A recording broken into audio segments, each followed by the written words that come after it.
बरसात में गरीब बहू का बेघर ससुराल। पिताजी, 2 दिन हो गए हैं, किसी ने भी कुछ नहीं खाया है। आज तो हमें सेठ से पैसे लेने ही होंगे। हाँ बेटा, आज तो हमारा काम भी पूरा हो जाएगा। पैसे मिलते ही जल्दी से घर के लिए राशन ले चलेंगे। राजीव और मोहनलाल दोनों बाप बेटे कंस्ट्रक्शन साइट पर ईंट और रेत ढोने का काम करते थे। शाम को जैसे ही काम खत्म होता है तो दोनों बाकी मजदूरों के साथ पैसे लेने के लिए सेठ के पास पहुंचते हैं। तभी अचानक जोरों की बारिश शुरू हो जाती है, जिसे देख सेठ, इस बारिश ने तो सारा काम खराब कर दिया। रेत सीमेंट सब खराब हो गया। अब तुम लोग मेरी शक्ल क्या देख रहे हो? जाओ यहाँ से। लेकिन सेठ जी, हमारी मजदूरी। अरे कैसी मजदूरी? देख नहीं रहे बारिश की वजह से सारा सामान खराब हो गया। सेठ जी, इसमें हमारी क्या गलती है?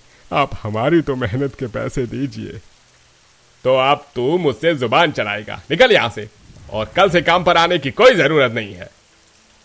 सेठ मोहनलाल और राजीव को धक्के मारकर काम से निकाल देता है, साथ ही उन्हें उनकी मजदूरी भी नहीं देता। दोनों बाप बेटे अपनी गरीब किस्मत को कोसते हुए घर जा रहे होते हैं। वहीं दूसरी तरफ, माँ बहुत भूख लगी है, 2 दिन से कुछ भी नहीं खाया है, आज तो खाना दे दो ना। भोलू, तारा, बेटा बस थोड़ी देर और, बाबा और दादाजी राशन लेकर अभी आते ही होंगे। उनके आते ही मैं अपने बच्चों के लिए उनका मनपसंद खाना बनाऊंगी। मोहनलाल और राजीव बारिश में भीगकर आंखों में आंसू लिए घर आते हैं और सभी को सारी बात बताते हैं। हे भगवान, क्या तूने हम गरीबों को सिर्फ इसलिए बनाया है कि हम जिंदगी भर ऐसे ही मर मर के जिए? आप लोग परेशान मत हो, मैं कल से ही नई नौकरी की तलाश करता हूँ। कहीं ना कहीं तो कोई नौकरी मिल ही जाएगी। नौकरी छूट जाने और पैसे न मिलने की वजह से आज भी पूरा परिवार पानी पीकर ही भूखे पेट सो जाता है। तभी अचानक बाहर जोरों की बारिश शुरू हो जाती है, जिससे इस गरीब परिवार की कच्ची छत पानी से टपकने लगती है। वहीं पूरे घर में भी पानी भर जाता है और अब सबकी आंख खुल जाती है।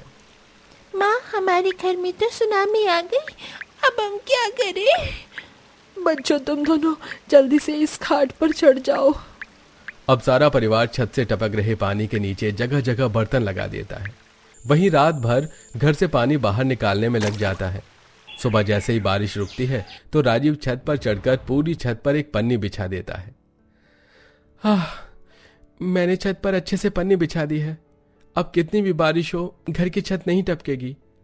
राजीव इतना बोल ही रहा होता है कि तभी हाथों में छाता लिए और मुंह में पान चबाते हुए उनका मकान मालिक धनराज वहां आता है। अरे चलो चलो, जल्दी से मेरा मकान खाली करो। अरे धनराज जी, ये आप क्या कह रहे हैं? अरे वही जो तुम लोगों ने सुना, 4 महीनों से घर का किराया नहीं दिया है। यह मेरा घर है, कोई गरीबों के लिए खोला हुआ आश्रम नहीं है जो मुफ्त में तुम लोग यहाँ रह रहे हो। जल्दी से मकान खाली करो, मैंने यह घर किसी और को दे दिया है। धनराज जी, हम पर भगवान के लिए थोड़ा तरस खाइए। आप तो हमारे हालात अच्छे से जानते हैं, ऐसे हालात में हम लोग कहाँ जाएंगे? क्या तो तुम ठीक रही हो। चलो, मैं तुम लोगों को इस घर से नहीं निकालता हूँ, लेकिन बदले में मुझे क्या मिलेगा? ये कहकर धनराज राधिका का हाथ पकड़ने लगता है, जिसे देख राधिका समझ जाती है कि धनराज की नियति उस पर खराब हो चुकी है और वो धनराज को एक जोरदार थप्पड़ मारती है।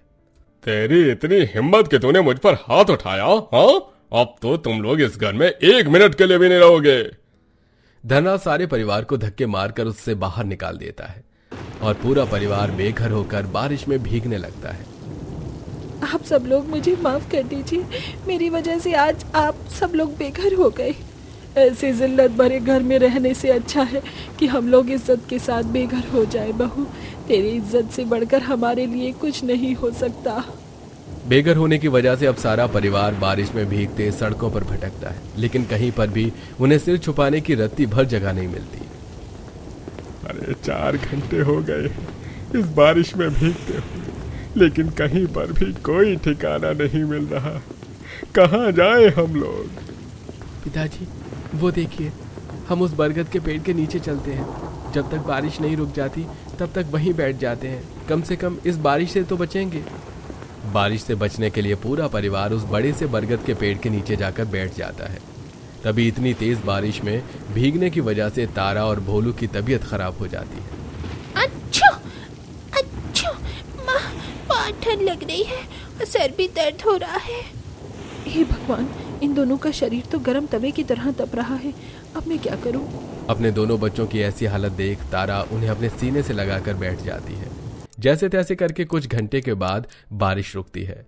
माँ बहुत भूख लग रही है और ठंडी भी लग रही है, कुछ खाने के लिए ला दो ना। आप क्या हमें भूखा मारना चाहती हो? नहीं मेरे बच्चे, मेरा बस चले तो मैं खुद को बेचकर तुम लोगों का पेट भर दूं। जब तक मैं हूं ऐसी नौबत नहीं आने दूंगा।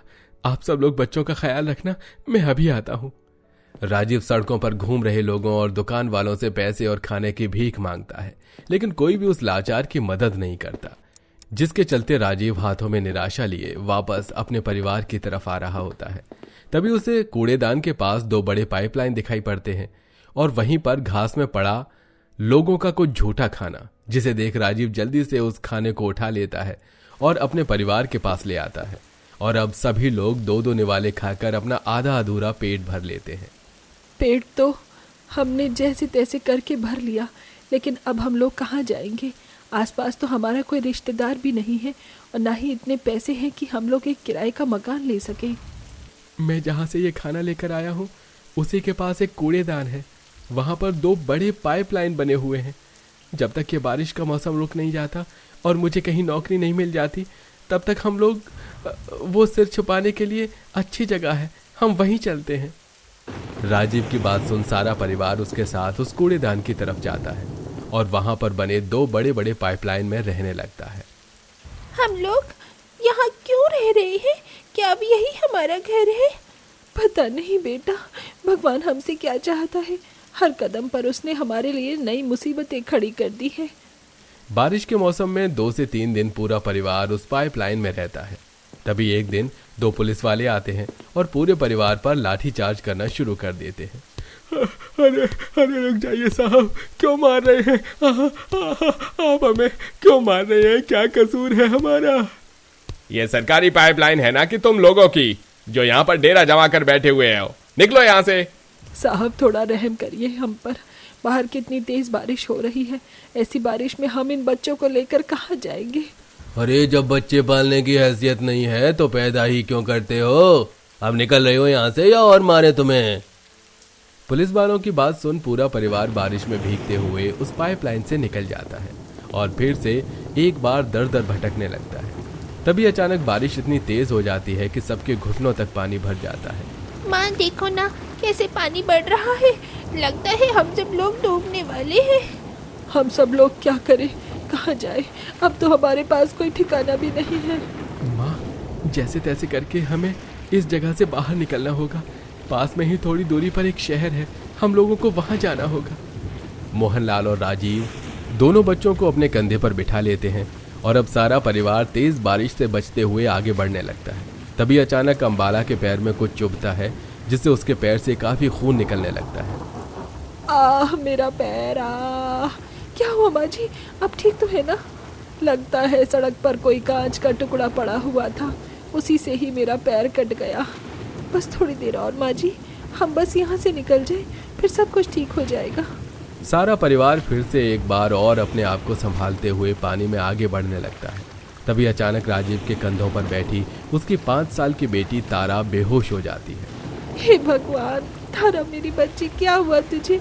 आंखें खोल अपनी। तारा, तारा आंखें खोल बेटा, बेटा आंखें खोल। तारा, अरे लगता है बुखार की वजह से तारा बेहोश हो गई है। हमें जल्द से जल्द अब यहाँ से निकलना ही होगा।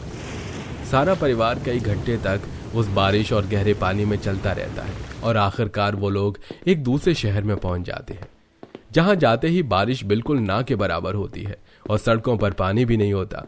राधिका अपनी बेटी को सीने से लगा लेती है और अब वो लोग मदद के लिए पास में ही बने ढाबे पर पहुंचते हैं। थोड़ी मदद कर दीजिए, मेरी बेटी बुखार के मारे बेहोश हो गई है। हे भगवान, इसे तो बहुत तेज बुखार है। आप इसे इस टेबल पर लेटा दीजिए, मैं जल्दी से दवाई लेकर आता हूँ। ढाबे का मालिक जल्दी से दवाई लेकर आता है, जिसे खाकर तारा थोड़ी देर में होश में आ जाती है और अब पूरे परिवार को अपने ढाबे से पेट भरकर खाना भी खिलाता है।